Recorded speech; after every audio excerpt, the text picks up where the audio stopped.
Good day, University City, and welcome to UC Talks, a hyper-local podcast that features conversations, interviews, and news of importance for University City. I'm your host, Jemma Samala, also editor of the UCCA newsletter, and this podcast is made possible by the University City Community Association and through a grant from the County of San Diego.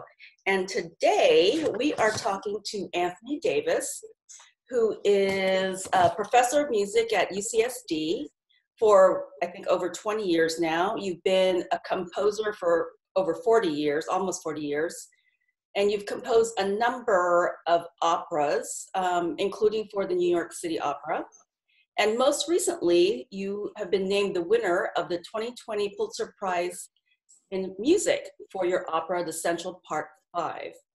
And just a little bit of background, I've known Tony for a while with our kids playing Little League when they were baseball, when they're much younger. They're 23 now, so quite some time. But Jonah's still 22. He's 1 year younger. Okay, his birthday's later than my son. But he'll be 23 in July. So that's it. Yeah. And I think he just made the cutoff, right, for his age bracket or something. Yeah. Yeah. And then you and your wife, Cindy, who's there somewhere. I remember you guys, watching your son really intently, and because he was really good even at a young age, you could tell. And he's now in the minor leagues for the Pittsburgh Pirates, right? Is that it? Right. Yes, that's right. So just a little bit of personal background there. So now the Pulitzer Prize.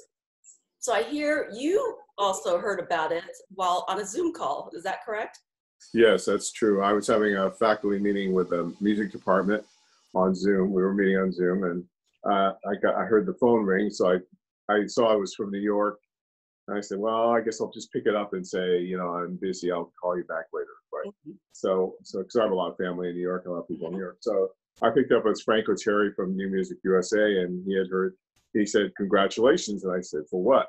And they said, you're the winner of the Pulitzer Prize in Music. And wow. So I yelled up to Cindy, I won the Pulitzer Prize. And then not realizing that I hadn't muted the iPad for the faculty meeting. So everybody heard at the same time you did. Everyone heard at the same time I did, yeah. So your opera, The Central Park 5, and so if people don't know about that was an incident that happened in New York City. I can't remember now. Is it the 80s or the 70s? 1989. 89, yeah. Okay. And where 5 young men were, put in jail, convicted for something that they didn't do. Right. A rape. Sexual rape and sexual assault, yes. Right. And so what made you decide to do an opera on that? Well, it was an interesting story. I was, there's a company in Newark, New Jersey called Trilogy Opera, African-American company run by Kevin Maynor. Mm-hmm. And Kevin called me up and said he had a libretto. It was written by Richard Wesley about Central Park 5. Could I read it and suggest a composer for him? See if I could suggest a composer. Uh-huh. So I read the libretto and I said, yes, I'd like to do it. Because it was powerful. And I thought it was a powerful story. And it presented a lot of different challenges for me as a composer. So I was very interested in it. And also the subject, basically it's the genesis of the Black Lives Matter movement was with the 5. So I was very interested in that, and also the beginning of Donald Trump's political career, I think, is with the 5. Where I think he's in the opera for a little bit, right? Or not him himself, but his character. His character, yeah. Yes. He put full-page ads in all the papers calling for the death penalty and say he support our police and bring back the death penalty. Mm-hmm. And so he was mobilizing a lot of people against the 5, that they should be prosecuted fully, etc. Mm-hmm. And but he wasn't as bad as Buchanan, who said that they should be lynched in Central Park. But so you could see the kind of invective that was going on. So that's certainly part of the piece too. Right, and a lot of the operas that you've written deal with social injustice. Right. And why did you decide to take on that topic for a lot of your operas? Well, it started with my first one. I did X, The Life and Times of Malcolm X, and Right. it was my first opera. And I was always interested in politics. I was initially, when I went to college, I thought I was going to be a philosophy, political science major. That was my interest, and I read a lot, and I always studied a lot,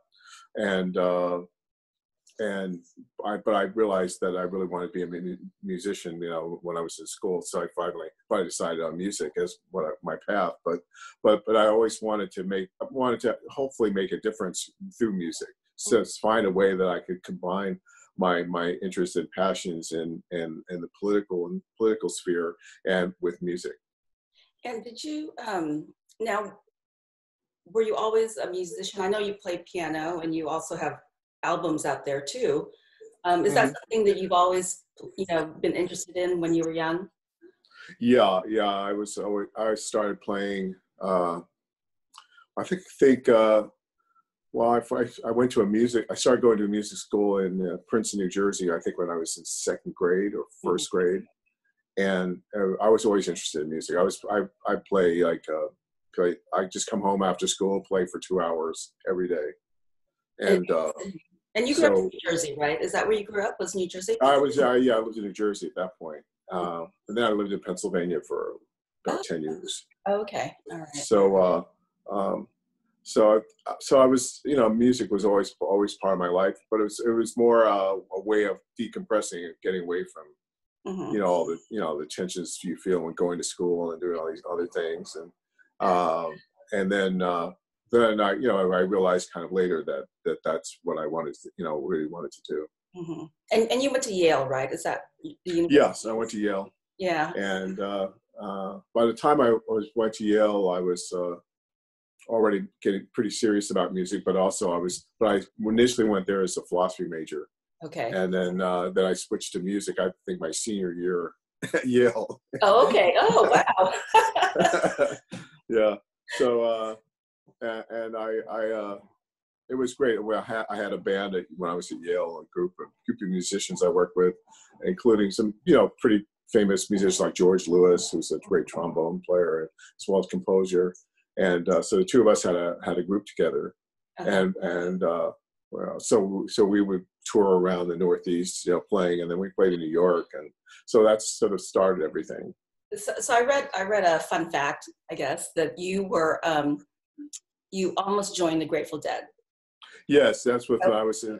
My parents had moved to Iowa when I was in college, and so I went home to Iowa City, and the Grateful Dead came to Iowa City to play, and they performed there. And then I had my band. I had a band in Iowa, so we were playing in the Wheel Room at the University of Iowa. And I had it was kind of a Miles Davis fusion band, like with electronics. And I had a huge afro in those days. I was wild.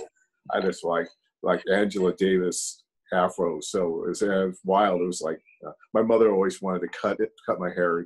Finally, she did it when I fell asleep on the couch. She actually cut my hair, which was terrible.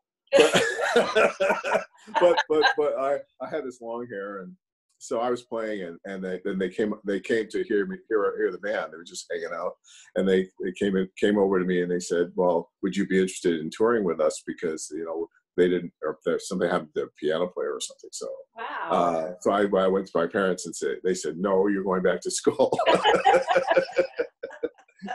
And so that was deadheads now, yeah, I'll probably be dead. No, really. All the keyboard players died. Gosh. And so, okay, so the Central Park Five, you got the idea to do that. You had the libretto, and you decided, hey, I'll do it. And so, what's the process of actually getting the opera done? And for and also, why did you decide to go into operas rather than opera? Okay. Yeah, in the first place. Yeah. Well, that's interesting. I first became interested in opera. I was in 10th grade. I was in Italy. I lived in Italy for 10th grade. Okay. And like a year abroad kind of thing. Yeah, my father had a Fulbright to teach at the University of Torino. Okay. And so I went to school at the American school in Torino. And it was a very small school, but I had this wonderful teacher who had come to Italy to be a priest, to go to North American college in Rome to be a priest, but he fell in love with a woman, and so he decided that priesthood wasn't for him. And so he was teaching English, the English class, and he decided to teach a philosophy class in Italy, in Torino. And so I was in the class, and we read Nietzsche and Kierkegaard and stuff. And so there's a Nietzsche essay called The Birth of Tragedy that basically talks about opera as being the combination of the Dionysian and the Apollonian, about form and also about kind of the spirit of what he calls the spirit of revolution. Okay. So when I read the book, I was very drawn to the book. And at the same time when I was in Italy, I was getting really interested in jazz. I was starting to improvise. I'd been a classical pianist prior to that, but now I was starting to improvise and play. So I thought that what he was talking about was more pertinent to American music than German music. And so this idea of also and I had this vision of creating an opera that would combine both the African influence, and the improvisational traditions of jazz, etc., and the European tradition of forms and structure and stuff. So that became the kind of basis for my idealized vision of what an opera would be. Yeah. And then, and so I thought I would. That's before I even heard an opera. Yeah, because you don't. So I was interested in more the idea of it. Yeah. And so that's what sort of, when I began to think about, I began to think about, that I wanted to eventually compose an opera. And do you think, or I feel, because your opera style is so much different than, traditional opera, I assume that, especially with your topics that you have, do you feel that you've kind of introduced a whole new generation or a whole new group to opera? Well, yeah, I think it's a different audience. I mean, the audience that came to Long Beach Opera for Central Park 5 was completely different from audiences they've had for other shows. And with Malcolm X, even at City Opera, in 1986, it was the audience was totally different. First of all, it was sold out at City Opera, and the audience was over 50% African American, which is unprecedented in Lincoln Center. So, so I think it draws a new audience, a different audience, and people interested in the topic as well as the music, and then the music also draws them in because of of certainly my influences from African American music, the whole spectrum of African American music. So so I think that has a tremendous potential in terms of of creating different audiences, and Long Beach was very smart about it because they also had a lot of community discussions about with the Innocence Project, with other things, and I was involved in that. That was really rewarding. I'm being involved and being in the community, and also meeting people who were incarcerated, falsely incarcerated. So I met men who were one man who was in prison in Louisiana for 30 years for a crime he didn't commit. Wow. And then another one from Oakland for 15 years. So and they all came to the opera. And it was really rewarding to me to realize that to hear their stories and to meet these people in the context of the opera. Yeah. Right. And it seems like, in Malcolm X, that was, it was 86, 87 when that came out. And then today with the Central Park 5, it seems like, sometimes it seems like these subjects aren't changing. No. We've got, because, it's still happening. I mean, we have, who was it? Ahmaud Arbery, who just, sure, I just saw that, yeah. Yeah, that was shot down. I mean, it's how do you feel like your plays can try to help make a difference in this Well, I hope so. I mean, and you know, it's something that keeps happening, and that's something that, and I was referring to when the people who are at the end of the opera, you see the kid, a 12-year-old kid who's playing with a toy gun in the park, and the police come, and he's killed. I mean, so that's the threat is always there, and the fact that you know, the police, they've done a study that police always think that African American kids are about 4 or 5 years older than they are. Huh, interesting. Which is interesting. So this 12-year-old kid, I thought he was 16 or 17. So it's also, it has to do with in a way, you know, how in a way the rush to judgment and it's that sense of, you know, how they perceive threat, etc. Right. So it's going to take a lot of work. Plus, you know, in some areas, you know, people who get involved with law enforcement, unfortunately, are affiliated with white supremacist groups, and that's truly unfortunate. So I think, you know, this is an ongoing struggle, and the Black Lives Matter movement, I think, was real, and I kind of grew out of what happened with the Central Park Five. Yusef Salam's mother, Sharon Salam, was really involved in the beginning. She kept being politically active after Yusef was in jail, just you know, claiming his innocence, etc. And that's, I think, the genesis of a lot of the movement. Yeah, and then so some of your other works have also had some interesting topics. You did one, Tanya, about the Patty Hearst kidnapping, kidnapping, and then you did is it Wakanda's Dream? Wakanda's Dream. Yeah, and what was that about? Wakanda's Dream was based on the trial of Standing Bearer, and that happened in the 1870s, and when they were moving Native American tribes in America, relocating them. What happened was they had the war with the Lakota, which, you know, after Custer's defeat, and so the United States, the Ponca had settled had been in their land and had a treaty with the United States since the 1820s. But it's just a second, the jets are flying. As you know, and you see, I know.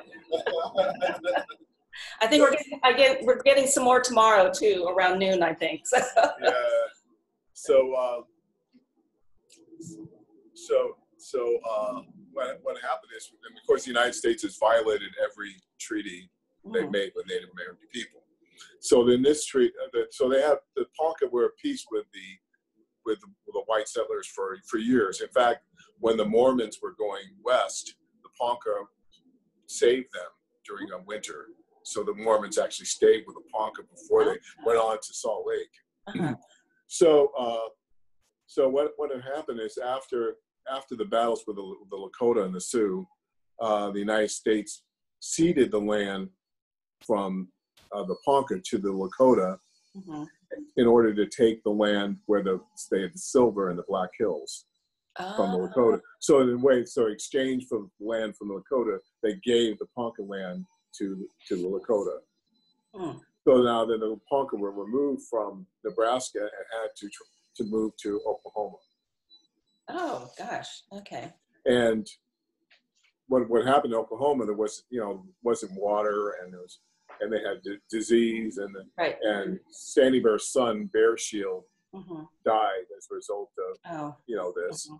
And he promised Bear Shield that he would bury him back on Ponca land, which is actually in the northern part of Nebraska, near the South Dakota border, on the Niobrara River, which is right off the Missouri River.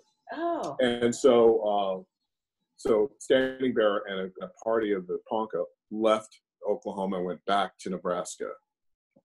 And they were detained by troops in Fort Omaha. And so there was a trial, did he have the right to this land or not? And the ruling was kind of a Pyrrhic victory. It said as an individual, Standing Bear could live where he wants, but as a tribe, they couldn't. You see, so he had the right as an individual, like the right of habeas corpus, to be able to live where he wants. But so it's interesting in that kind. So I wrote it about a more contemporary Native American family, and as a child who has visions of the past, and he talks to Standing Bear. Mm-hmm. And actually, this came out of my experience because I had a residency when I did the opera with the Opera Omaha.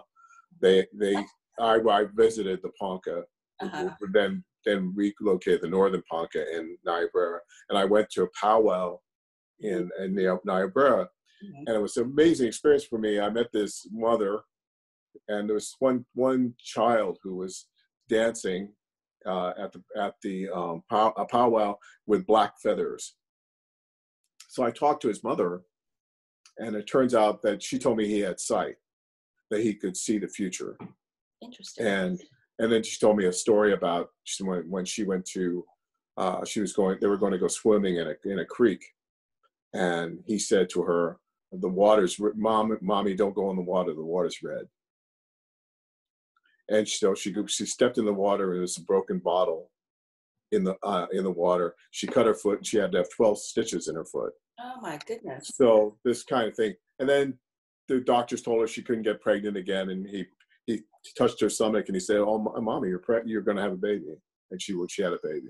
Wow. So it's there's stuff like that, it's like, yeah. And so that became that became the way, we decided to work the opera, so it came out of that.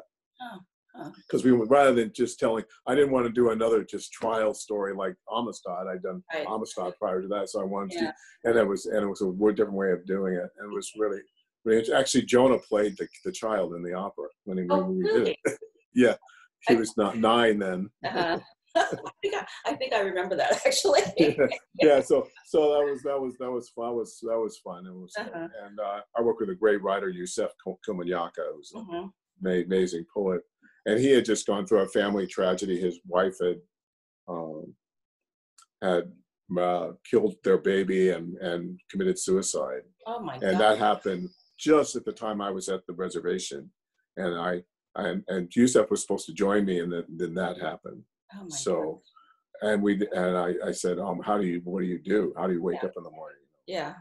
It was just horrific, and so we decided to focus on that, what happens with the death of a child, and it became very kind of heavy thing we were doing. And it was also for him, I think, therapeutic to do.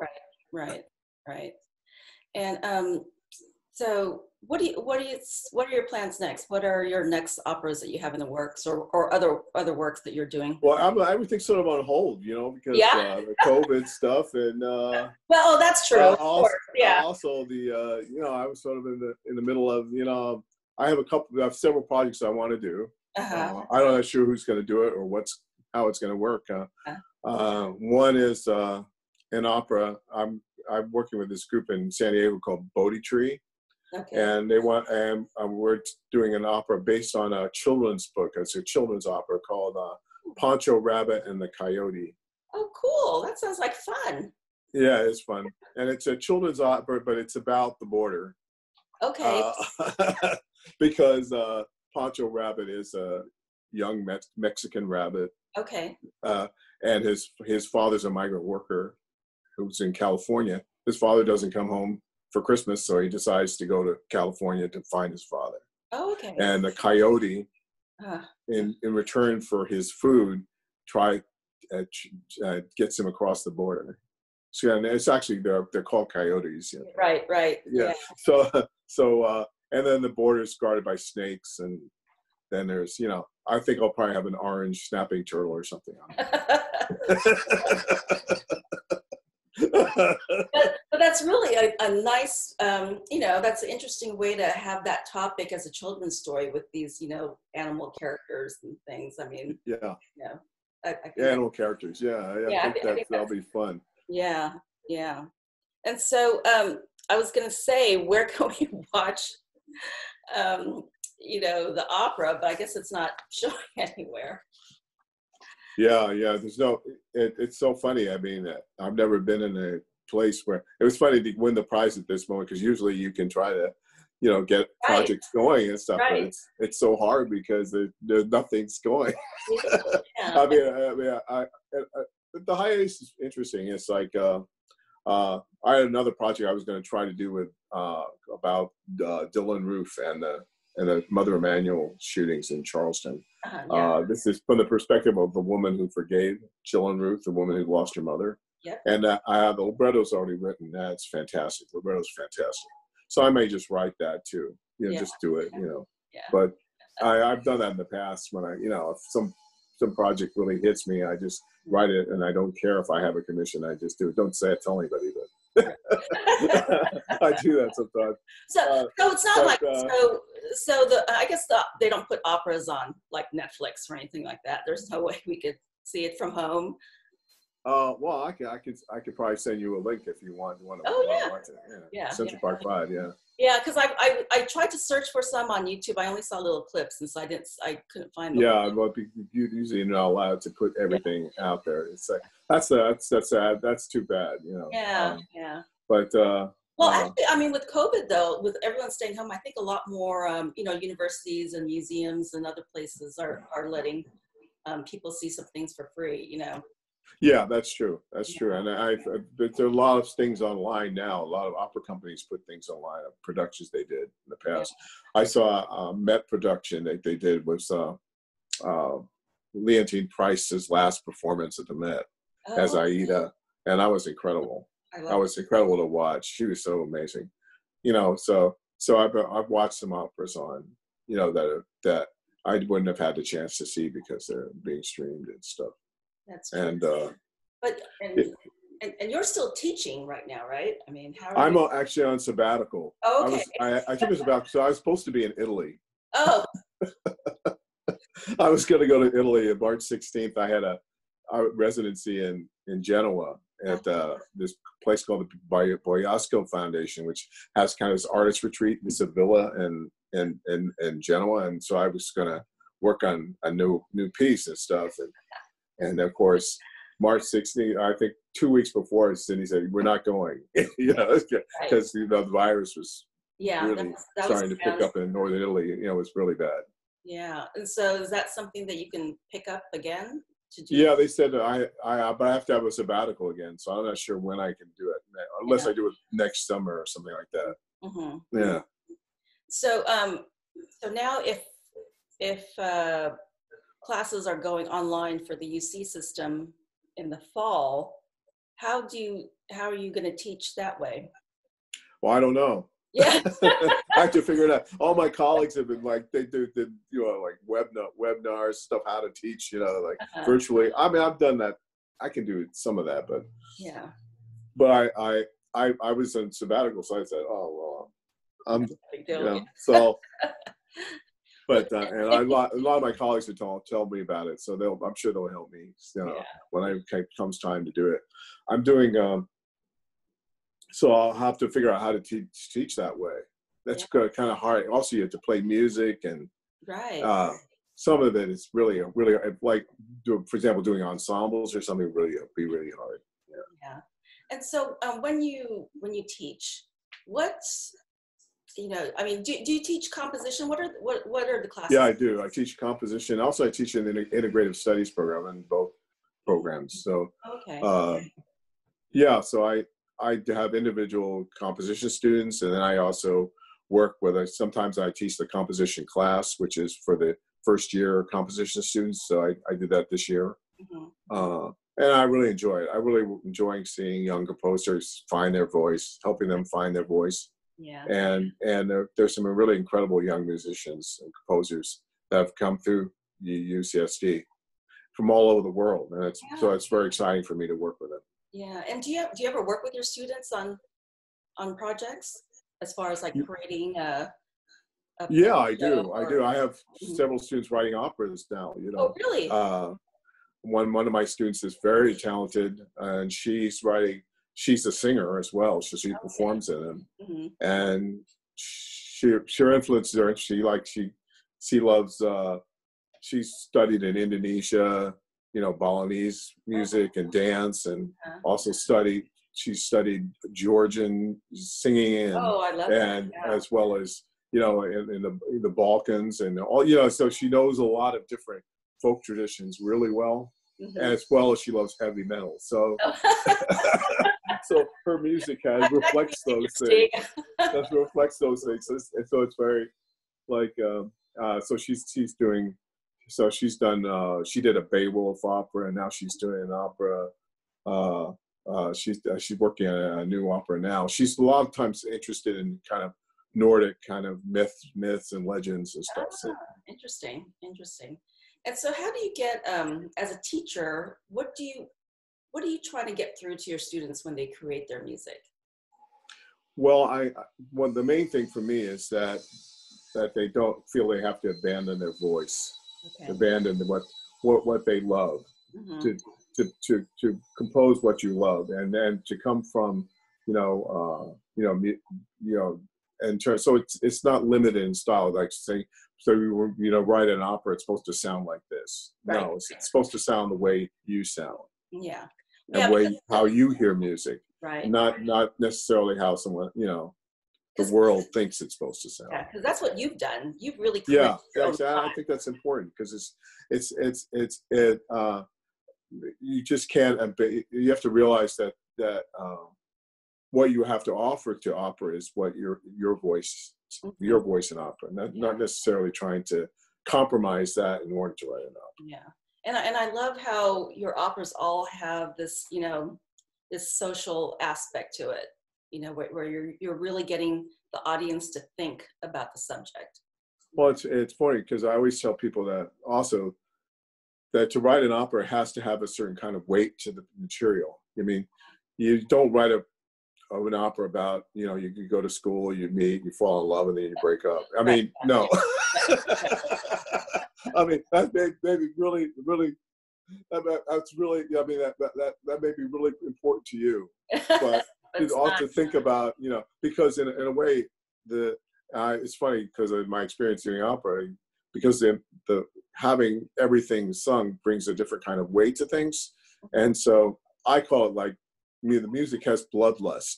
It has something in it that means that something, it has to be a consequence. Mm-hmm. Has to be something in it that happens that justifies doing music. Mm-hmm. Justifies having all this artifice, and otherwise it feels it's funny. It's like if you did a sitcom as an opera, so what, Yeah.